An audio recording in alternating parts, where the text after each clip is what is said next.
Hello guys, welcome to my channel and मैं लेकर आ गई हूँ बिसाइड द स्काई का एपिसोड 1 जो कि फॉरएवर यू का पार्ट 2 भी है। तो चलिए स्टार्ट करते हैं, लेकिन उससे पहले अगर आप मेरे चैनल पर नए हैं तो सब्सक्राइब ज़रूर कीजिएगा। तो एपिसोड के स्टार्टिंग में हमारे मेन लीड को दिखाया जाता है जिसका नाम फुन होता है। वो समुद्र के किनारे खड़ा होकर खुद से कहता है कि आज समुद्र पहले जैसी खूबसूरत नहीं लग रही है, पर इससे क्या ही फर्क पड़ सकता है। समुद्र तो हमेशा एक जैसी ही दिखती है, लेकिन जो आसमान है वो हमेशा अलग अलग दिखता है। और अगर आप मुझे याद करते होंगे तो शायद आप भी सेम ही आसमान देखते हैं। और इतना बोल करके वो दूसरी जगह जाता है जहाँ पर उसकी कुछ बचपन की यादें होती है। वो हर जगह की फ़ोटोज़ ले रहा होता है। तभी उसे अचानक ही फ्लैशबैक आता है जहाँ पर वो एक छोटा सा बच्चा था और जब वो गलती से खो गया था तो वो डर रहा था। ऊपर से बारिश भी हो रही होती है, लेकिन तभी वहाँ पर दूसरा बच्चा आता है और वो उसे कंफर्ट करता है और उसे बचाता है और वो उससे कहता है कि मैं हमेशा आऊँगा तुम्हारे साथ। और वो और कोई नहीं बल्कि हमारा सेकंड मेन लीड यानी कि तोनफा होता है। फिर तोनफा उसे अच्छे से उसके घर ड्रॉप करता है जहाँ पर उसकी बहन उसका इंतज़ार कर रही होती है। फिर वो उसे अंदर लेकर जाती है।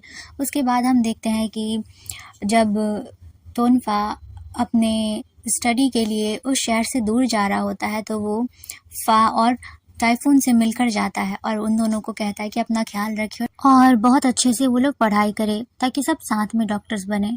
उसके बाद वहाँ पर तोनफा के डैडी आते हैं और वो उन तीनों का ही फ़ोटो साथ में लेते हैं। उसके बाद वो लोग चला जाता है। फिर हम नेक्स्ट सीन में देखते हैं कि जो फुन होता है वो अपनी बहन फन के फ़ोटो के सामने बैठा होता है और वो उससे कहता है कि वो उसे बहुत मिस कर रहा है क्योंकि फन की डेथ हो चुकी होती है और उसका गिल्ट फुन के पास होता है। और फिर वो उसे ये बताता है कि वो अब जाने वाला है स्टडी के लिए दूसरे जगह। एंड फाइनली वो उस शहर पहुंच जाता है जहाँ पर वो अपना कॉलेज कंप्लीट करने वाला था। वो अकेले ही एक अपार्टमेंट में अपना सेटअप करता है और वहाँ पर बैठ करके स्टडी करने लगता है। साथ ही वो एक लेटर भी लिख रहा होता है और अपनी बहन को बहुत मिस भी कर रहा होता है। और वो लेटर भी अपनी बहन के लिए ही लिख रहा होता है। वो उससे कहता है कि मैंने बहुत ट्राई किया वो डॉक्टर वाले एग्ज़ाम के लिए, लेकिन मैं फ़ेल हो गया। लेकिन कोई बात नहीं, मैं नेक्स्ट टाइम बहुत हार्डर ट्राई करूँगा ताकि मैं पास हो सकूँ और मैं तुम्हारे लिए डॉक्टर बनूँगा। ये तुम्हारा सपना है तो मैं तुम्हारे सपने को पूरा भी करूँगा। उसके बाद वो खुद से कहता है कि मैं बाहर जाऊँगा फ़ोटो लेने के लिए, लेकिन प्लीज़ मेरे लिए प्रे करना ना कि मैं खो ना जाऊँ। तुम्हें तो पता है कि मैं हमेशा खो जाता हूँ। वहीं फन की आंखों में एक अलग सा दर्द नज़र आता था। उसका चेहरा बहुत उदास था। फिर वो स्माइल करते हुए अपना कैमरा लेता है और चला जाता है शहर के बीचों बीच जहाँ पे वो अच्छी अच्छी फ़ोटोज़ ले सके। लेकिन फाइनली वो खो चुका होता है और हर जगह से वो देख लेता है कि उसे कहाँ जाना चाहिए। पर जब उसे एक ऑटो वाला मिलता है और वो उससे बात करता है कि मुझे कॉलेज साइड जाना है, लेकिन वो कहता है कि वो उस साइड नहीं जा रहा है। लेकिन तभी वो दूसरी जगह का ऑफ़र करता है। उसके बाद टाइफून गाड़ी में बैठ कर के बहुत सी फ़ोटोज़ क्लिक करता है। फिर वो ड्राइवर उसे बहुत भीड़-भाड़ वाली जगह पे छोड़ देता है जहाँ पर शायद मेला लगा था। और उसके बाद से वो वहाँ पर भी फ़ोटोज़ ले रहा होता है, लेकिन तभी एक आदमी से धक्का लगता है और वो सामने गिरने वाला होता है। पर तभी कोई उसे सँभाल लेता है और वो और कोई नहीं बल्कि टाइफून होता है। और टाइफून को देख कर के तोनफा अपने पास्ट लाइफ को याद करने लगता है। तभी टाइफून भी उससे पूछता है कि तुम तोनफा हो ना, क्या मैं तुम्हें याद हूँ? और वो कहता है कि हाँ। और फिर वो दोनों और कुछ बात करते हैं कि वहाँ पर कुछ लोग आ जाते हैं जिससे कि टाइफून फिर से खोने लगता है। पर तभी तोनफा उसे पीछे से पकड़ लेता है और वो कहता है कि मैंने बोला था ना तुम्हें कि तुम कहीं पर भी खो जाना तो बस वहाँ पर बैठे रहना, इंतज़ार करना, मैं तुम्हें ज़रूर ढूंढ लूँगा। एंड उसके बाद दोनों कैफ़े में आकर के बातें करने लगते हैं कि कितने दिन हो गए हम लोग मिले ही नहीं, तुम कैसे हो और तुम यहाँ पर क्या कर रहे हो। यही सब नॉर्मल उनकी बातें होती रहती है। और तभी तोनफा उसके फैमिली के बारे में पूछता है कि तुम यहाँ पर अकेले, तुम्हारी बहन ने परमिशन कैसे दे दिया। फुन कहता है कि मैंने उन्हें मना लिया। मैंने कहा कि मैं अब बड़ा हो गया हूँ तो अपना ध्यान मैं खुद से रख सकता हूँ। मैं जानता हूँ कि वो मेरे लिए बहुत वरीड होती है, लेकिन अब मैंने उन्हें प्रॉमिस दिलाया है कि मैं अपना ध्यान रखूँगा। तभी फा उससे और पूछता है कि घर में सब कैसा चल रहा है और क्या तुम्हारी बहन ठीक है। एंड तभी फा अपने हाथों को कस के पकड़ लेता है और झूठ बोलता है कि हाँ उसकी बहन अब ठीक है, वो खुश है, वो स्टडीज़ करती है और अपने लाइफ में बिजी है। वहीं फ़ा उसकी बातों को भी मान लेता है एंड धीरे धीरे ऐसे ही नॉर्मल उनकी बातें होती है। उसके बाद फ़ा उसे फिर से उसके डॉन में छोड़ते हुए कहता है कि अपना ध्यान रखना, और वो जाने लगता है। उसके बाद हम देखते हैं कि फ़ा वहाँ से चला जाता है। फ़ोन अपने घर के अंदर आता है और वो अपना थोड़ा सा काम करके वहीं टेबल पर बैठे बैठे सो जाता है। उसे गिल्ट भी हो रहा होता है कि उसने फ़ा से झूठ बोला है। तभी वो एक ड्रीम देखता है जहाँ पर फ़ा को उसके बहन के बारे में सच पता चल गया रहता है कि उसकी बहन का डेथ हो चुका है और उसका रीज़न खुद फ़ुन है। और जैसे ही वो उस पर गुस्सा कर रहा होता है कि अचानक ही फ़ुन की आंखें खुल जाती है और वो घबरा जाता है कि क्या सच में उसके बारे में अगर पता चला तो फ़ा उससे नफ़रत करेगा। और ये सब सोचते सोचते फिर से उसका दिन निकल जाता है। नेक्स्ट डे का सीन दिखाया जाता है जब वो अपना नाश्ता लेने के लिए बाहर जाता है और वो बहुत कम नाश्ता लेता है। तो दुकानदार उससे कहती है कि तुम इतने पतले हो, तुम बीमार से लग रहे हो, क्या हो गया तुम्हें? वो कहता है कि नहीं, मैं बिल्कुल ठीक हूँ। उसके बाद वो नाश्ता लेकर खाता है। फिर से वो अपनी स्टडीज़ में बिज़ी हो जाता है। देखते देखते रात हो जाती है एंड रात होते ही जब उसे एहसास होता है पढ़ते पढ़ते कि हाँ अब रात हो गई, उसे रेस्ट लेना चाहिए, तभी वो देखता है कि अचानक ही लाइट चली जाती है और उसे अंधेरे से डर लगता है, उसे फोबिया रहता है। उसके बाद वो डरते डरते अचानक ही उसे फ्लैशबैक आता है जहाँ पर उससे फ़ा ने कहा था कि जब भी तुम्हें डर लगे या अंधेरा हो तो तुम बस मुझे बुला लेना, मैं अचानक तुम्हारे पास आ जाऊँगा। और ये सुन कर के वो उसे कहता है कि हाँ, और तभी उसे फिर से याद आता है कि हाँ उसे फ़ा को कॉल करना चाहिए। तो वो फ़ा को कॉल करता है और जैसा कि वो बोला रहता है, फ़ा तुरंत ही उसके घर आ जाता है और वो उसे अपने घर लेकर जाता है और वो कहता है कि तुम यहाँ पर रेस्ट करो और मैं तुम्हारे लिए सारी चीज़ों का इंतज़ाम कर देता हूँ और मैं बाहर सो जाऊँगा।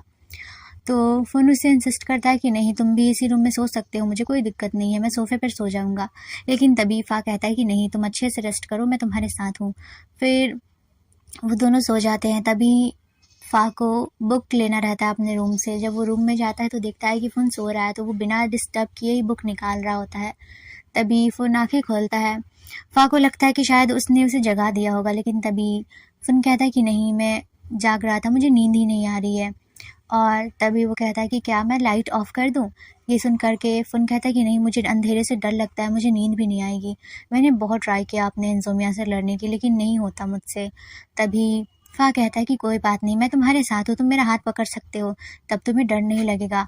और फिर वैसा ही होता है, वो उसका हाथ पकड़ कर के सो जाता है। फिर नेक्स्ट डे का सीन दिखाया जाता है कि फ़ा बहुत प्यार से फ़ुन को कपड़े देता है और उसे फ्रेश हो जाने के लिए कहता है। फिर बाद में वो दोनों बैठ कर के नाश्ता कर रहे होते हैं।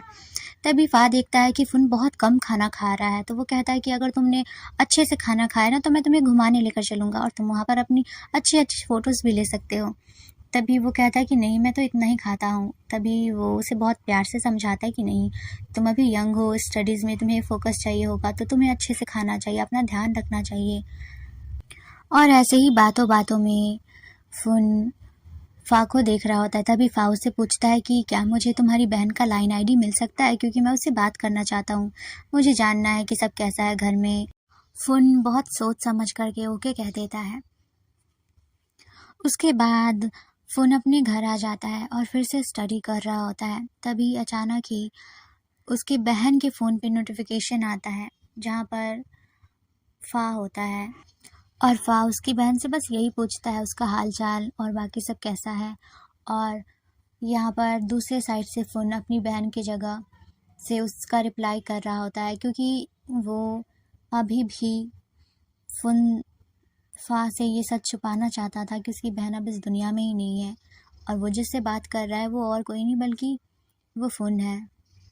फ़ा को थोड़ा शक तो हो जाता है कि घर में कुछ तो प्रॉब्लम चल रहा है, क्योंकि फ़ुन ने उससे यही पूछा था कि क्या आपको मेरे घर के बारे में, मेरे हालातों के बारे में नहीं पता है? तो वो कहता है कि नहीं, तो वो उसे सच भी नहीं बताता। वो यही सवाल उसकी बहन फ़न से भी करता है, लेकिन यहाँ से तो वही रिप्लाई कर रहा होता है। तो वो कहता है कि नहीं, घर में सब कुछ ठीक है, सब नॉर्मल है।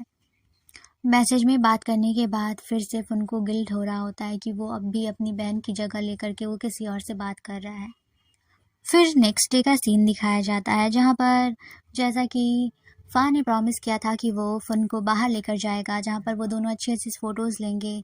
और वो लोग ऐसा ही करते हैं, एक जगह पर जाते हैं जहाँ पे बाहर का सिनेरियो बहुत खूबसूरत होता है। फिर फ़ोन उससे कहता है कि क्या हम दोनों गेम खेल सकते हैं, ताकि हम दोनों एक दूसरे को और अच्छे से जान सकें, क्योंकि हमें मिले बहुत दिन हो गए हैं। तो वो कहता है कि हाँ, और फिर दोनों एक दूसरे से सवाल करने लगते हैं।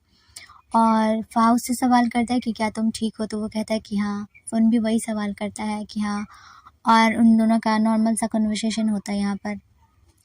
गिल्ट तो था फ़ोन के पास, लेकिन जब भी फ़ान उसके साथ होता था, वो एक अलग ही दुनिया में चला जाता था। वो खुश रहने लगता था। वो अपना पास्ट भूल जाता था, एन्जॉय करता था लाइफ़ को। पर साथ ही उसे ये डर भी था कि जिस दिन फ़ाह को पता चलेगा अपनी बहन के बारे में, वो सच छुपा रहा है, उस दिन उसका रिएक्शन कैसा होगा? वो इस चीज़ से डरता था। फिर उसके बाद वो उससे पूछता है कि क्या आप किसी के साथ हैं, मतलब रिलेशनशिप में? तो फ़ाह उससे कहता है कि नहीं, मेरी लाइफ़ में अभी कोई नहीं है और ना ही मैं लाना चाहता हूँ। और फिर वो अपने स्कूल लाइफ़ की कहानी उसे बताता है कि एक बार जब वो किसी के प्यार में पड़ा था, तो फिर उसे लगा कि नहीं, ये सब वेस्ट ऑफ टाइम है, तो वो अपने स्टडीज़ पे ही फ़ोकस करेगा।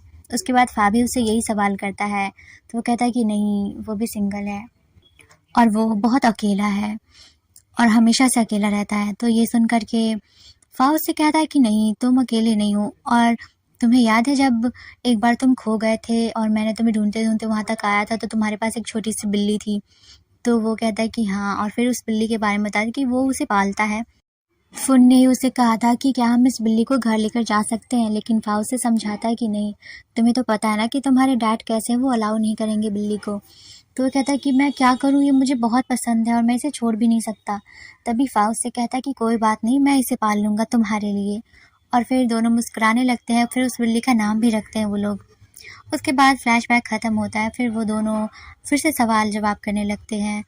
फ़ुन फिर से उससे पूछता है कि यहाँ पर क्या आपके फ्रेंड्स भी हैं? तो वो कहता है कि हाँ, थोड़े वियर्ड से लेकिन अच्छे हैं, मुझे उनके साथ रह कर के अच्छा लगता है।